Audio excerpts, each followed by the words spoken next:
Hello, everyone. I wanted to take the time to kind of share how I perceive the world as a biracial individual and how I feel that the world views me. I think this is a especially important matter that exists today as we're seeing more and more interracial couples. Although I feel society has evolved when acknowledging mixed race people, there's definitely room to grow in terms of how mixed race people are viewed in society. I want to acknowledge that throughout my story, I will use the labels biracial and mixed or mixed race interchangeably. Please know that they do mean the same thing. So let's get started. I was born to Aaron Ferguson and Zell at that time. My dad is black or African American, but I prefer to use the label black. And then my mom is Caucasian or white, and she does have a Jewish religious background. At the time, my dad was 23 and my mom was 18. So being young parents and being, in an interracial relationship definitely brought its challenges.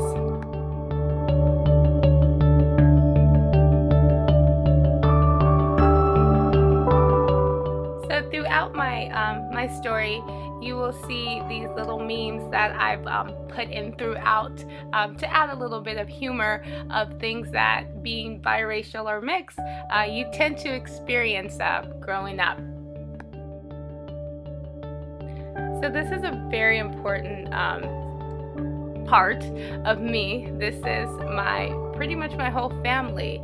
I've tried to organize the picture, so on one side I had my white side of my family, and then on the left is my black side. But for me growing up, it wasn't segregated like that. When I had a party, but all my family was there, both my black and my white, so I really had this ignorance to the divide or to the separation of color until I went to school and really learned about the black and the white and being segregated.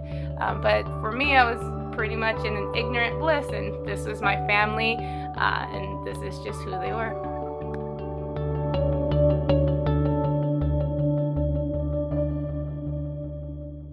So again, I just wanted to, kind of show you, still in the picture of me in the middle is when I was pregnant with now my 2-year-old daughter, Journey. My family just comes together. I don't have like a black party or black baby shower and then have my Jewish baby shower. We've all tend to just come together.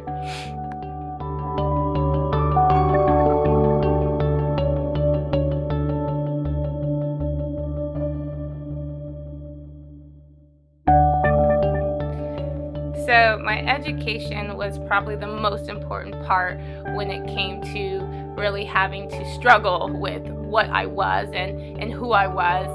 I remember really, I had brown skin, so you definitely couldn't be considered white, so you must be black. Majority of your friends were black, so you're more like us.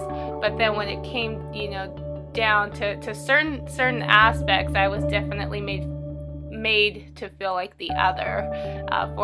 For example, there was a time I remember we were in PE class and there was a conversation happening between two of my classmates. One was male, one was female, and the girl asked the guy, well, who has the best hair in the class?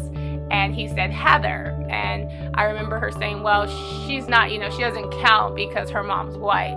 So being, kind of put out in certain situations where I didn't qualify or I couldn't be considered because I wasn't full-blooded black.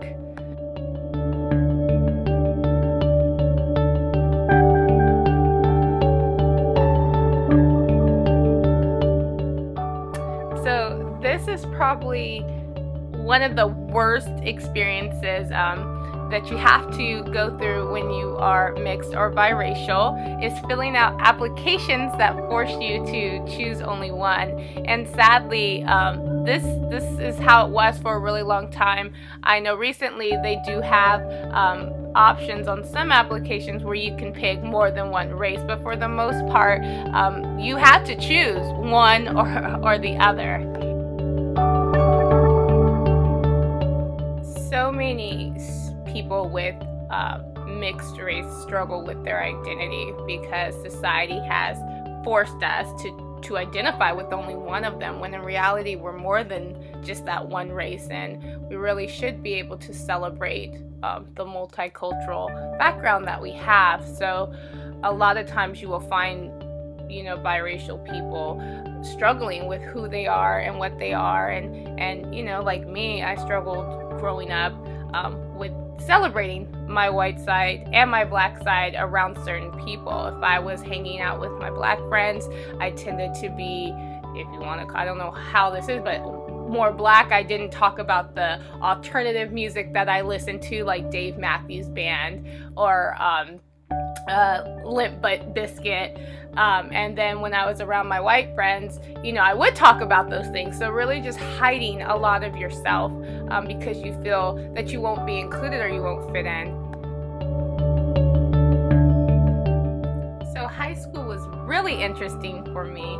I actually moved up to the Bay Area, so I went to a whole different school with a whole different environment, and it was really shocking to me because most of the students at Homestead High, which is in Cupertino, the black, or what you considered the black population, majority of them were biracial. So, you know, going from LA, where majority, if not all of my peers were black and Latino, moving up here to now most of my peers being white and Asian, and there being such a small community of black students, and in that small community majority of them were biracial. It was really astonishing, honestly, and it was probably the first time where I felt, you know, dominant, because the pure black or full black students were the minority.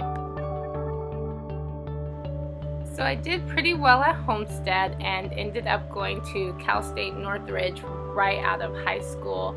And from there, like I've been really invested into my education, and I think that is because I did struggle with, you know, who I was and identifying what I was as a youth, that I really took advantage of education and used it as a blanket to be more to be labeled more than just biracial, to be labeled more than just a woman, but now I was intelligent. So I think that gave me a sense of comfort, you know, growing up and even into adulthood. Now as an adult, I don't struggle with my identity as I did with the youth, but I definitely don't think I have the pressure of society like you do when you're younger, in terms of your peers and your environment with school.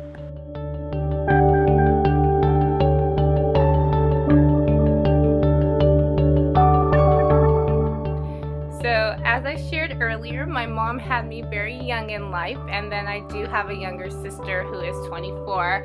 But my mom then went on to remarry my current stepfather, and they have 3 children together, which is Skylar, Ryder, and Bella, and they are Native American, Latino, and white. And it's funny, but you wouldn't think that we are related because, you know, we don't look alike, but we definitely do have the same mom.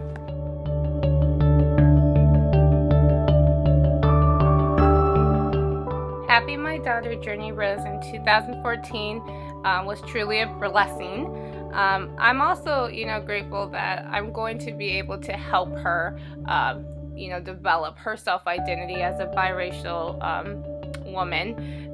Seeming that I went through those things, I know what it's like, and I can relate to her, and I can help guide her and help empower her to celebrate her, you know, her multicultural background.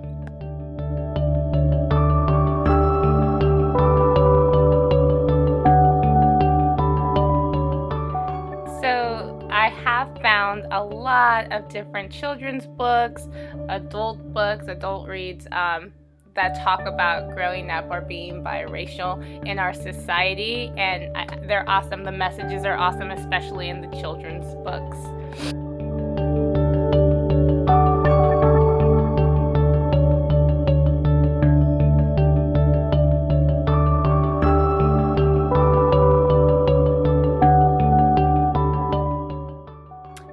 Thank you all for spending the last 10 or so minutes with me looking at the world of how I see it as a biracial individual.